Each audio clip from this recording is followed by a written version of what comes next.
Sargent, and a D minus for Magnussen, who I have got to put him at the bottom for some of his terrible driving antics this year. It's just, I understand he's doing a job for the team, but it's all a bit too rough in my eyes.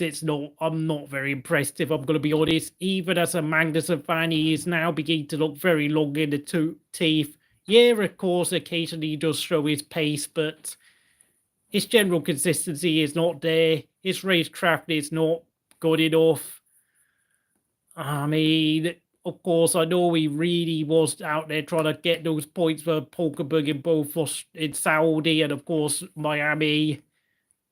But, of course, I will say this about Magnussen, is that whether you like his methods or not, Magnussen is very much exposing the problems with the FIA and their penalty system, because you could make an argument that Magnussen should have been disqualified for some of his driving antics in the last race at Miami, but with about, what was it, 5 or 6 driving penalties? I mean, that surely has got to be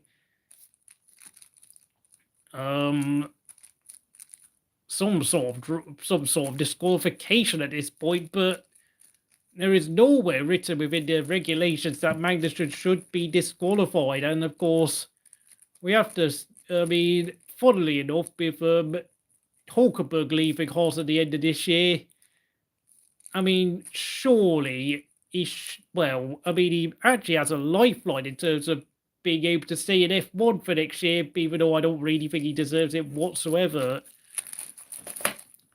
I mean, some of his driving is just, but some of the driving he's shown is just really not good enough in terms of leaving space for the drivers. I know obviously at last year's Saudi Arabian Grand Prix, he did a good job of fighting Tsunoda for that last point. I think, did he overtake him? I can't remember, but he's had his moments of absolute genius, but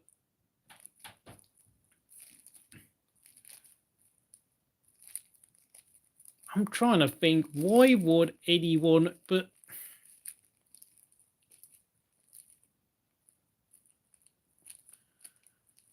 oh yeah, look, Will, I know we can talk all day about Russell done bad, to be honest, in terms of his driving, but you do realise though Alonso himself likes to back off and hold people up. So I mean, I do wonder whether Alonso might have costed himself a couple of points here and there, but that's an argument for another video, because I want to talk more about of course, Magnussen, whose driving is just really off kilter, to be honest. I am rating every driver, mind you. I mean, you know, there's this incident between himself and Sargent, just both of them colliding. I do wonder, would if the FIA had a different penalty system, would it disqualified him? Maybe, yes. That could be argued. That could very well be argued. And of course, we have to also take into account, could Oliver Bearman be at Haas next year? Because if Oliver Bearman is coming to Haas next year, like, what future does Magnussen really have in the sport? To be honest, he's going to be, what, 32 years old next year? I mean, there he is, furthering his penalty. Was it 10 seconds? Yeah. This team couldn't even work on his car during that that penalty. Then you know, the FIA have got to ask themselves some questions. I mean,